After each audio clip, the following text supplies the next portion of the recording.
Une campagne électorale qu'il a jugé d'interrompre pour venir compatir avec son homologue Denis Sassou Nguesso et son épouse éprouvée. Accompagné de quelques officiels, le chef de l'État a déposé sa couronne de fleurs avant de s'incliner devant le corps de l'illustre disparu. Un bref moment, mais très attachant entre les deux personnalités, le temps pour le président Tshisekedi de placer quelques mots de réconfort pour cette triste circonstance qui a frappé la famille de Madame Antoinette Sassou.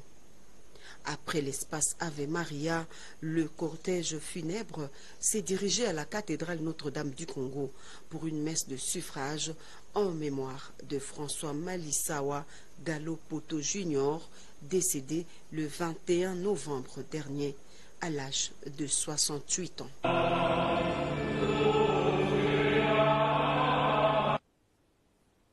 Et le nouvel ambassadeur de la République démocratique du Congo, récemment nommé par le chef de l'État, Félix Antoine Tshisekedi, il s'agit de Christophe Muzungu qui a rejoint son poste d'attache au Sénégal. Le diplomate congolais a déposé sa lettre de créance auprès du président Macky Sall. Peggy Mukunda, commentaire.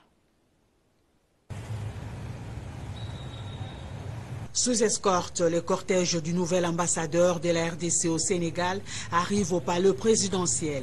Avocat de profession, d'abord au barreau de Bruxelles, ensuite au barreau de Kinshasa-Matete.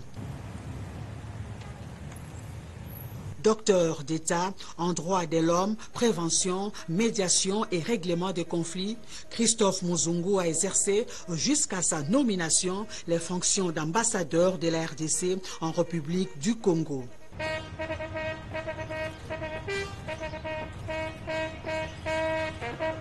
26 ans après, la RDC vient d'envoyer un diplomate en poste à Dakar. Au cours de cette cérémonie officielle, Christophe Muzungu a remis sa lettre de créance au président Macky Sall de la République du Sénégal. Bref échange sur les bonnes relations qui existent entre la RDC et le Sénégal, deux pays frères qui partagent une histoire commune, notamment dans la construction du rail Kinshasa-Matadi, grâce, entre autres, à une main-d'œuvre sénégalaise. Dakar constitue donc aujourd'hui le carrefour de la politique française en Afrique.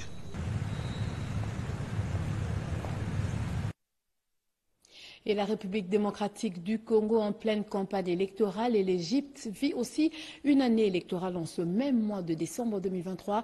La communauté des Égyptiens vivant en RDC se mobilise déjà pour participer à l'élection de leur président. Ainsi, ils encouragent aussi la réélection de Félix Antoine Tshisekedi, président de la RDC. Rodépanda, commentaire. C'est devant leur ambassade d'Égypte en RDC que cette communauté égyptienne est venue soutenir la candidature de leur président El Fattah Sisi, candidat à la magistrature suprême pour sa réélection. Drapeaux, effigies et autres fanaux en main, tous reconnaissent les réalisations du président sortant à la tête de ces pays. Le président de cette communauté égyptienne en RDC, Rabia Mansour, promet et rassure le soutien de sa communauté au président Sisi. Aujourd'hui, on est venu pour l'élection. Par hasard, l'élection, c'est le même temps Égypte et Congo. C'est le même temps comme les peuples congolais, toujours derrière le président Tshisekedi. Les peuples égyptiens aussi toujours derrière notre président Abdel Fattah el-Sisi.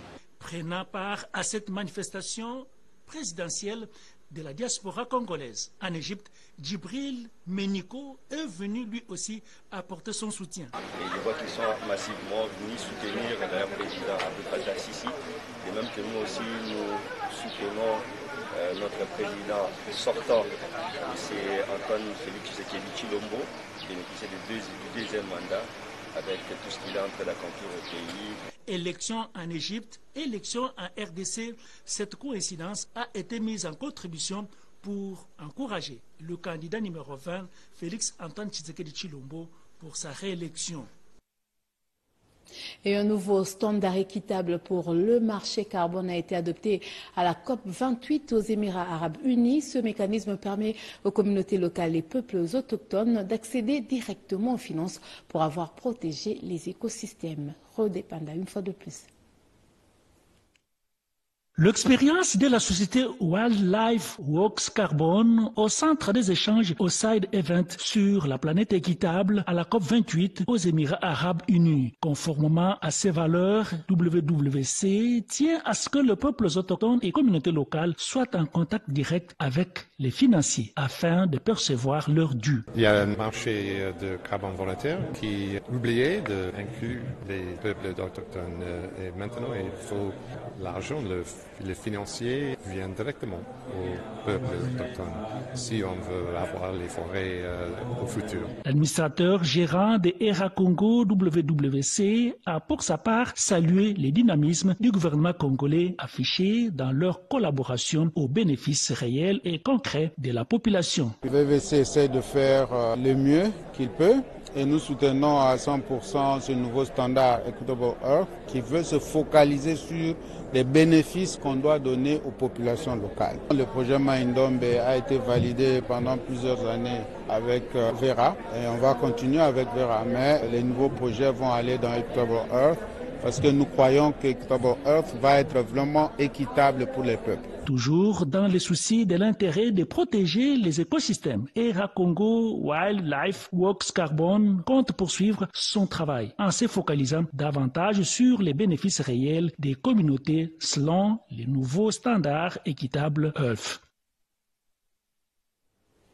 Parlons toujours environnement dans ce journal. Le 5 décembre 2023, la République démocratique du Congo fête la journée de l'arbre. À cette occasion, l'Association nationale des institutions de microfinance a prêché aux élèves sur le bien fondé de l'arbre et de l'environnement. Odilon Kayuma, reportage.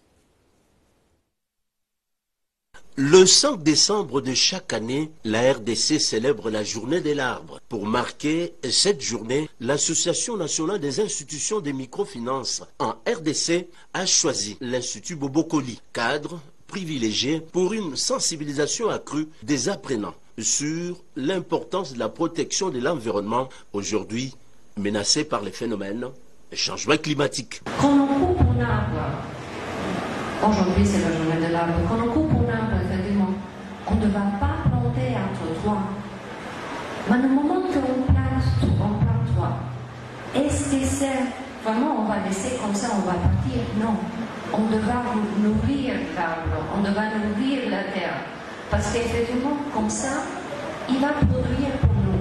Les élèves de l'Institut Bobokoli ont capté 5 sur 5 les riches enseignements sur la protection de l'écosystème. L'arbre, c'est une richesse pour notre pays et nous pouvons peser au niveau international si nos jeunes comprennent que seulement à travers les arbres, nous pouvons apporter quelque chose de grand pour le monde entier. Nous devons prendre conscience que quand nous coupons un arbre, nous devons replanter au moins 3 arbres pour l'oxygène de chacun. Les arbres sont importants pour notre survie, les arbres sont importants pour notre respiration, les arbres sont importants même pour l'économie du pays. L'Association nationale des institutions des microfinances en RDC a saisi également l'opportunité pour sensibiliser les élèves sur l'éducation financière, question de les amener à bien gérer l'argent et surtout à l'épargner pour faire face aux problèmes de la vie.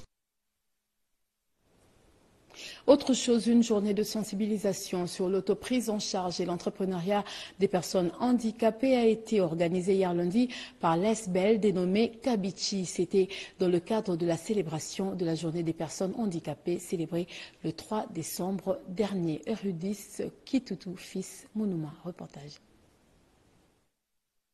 Comment aider les personnes handicapées dans la société, dans le souci de leur encadrement socio-professionnel?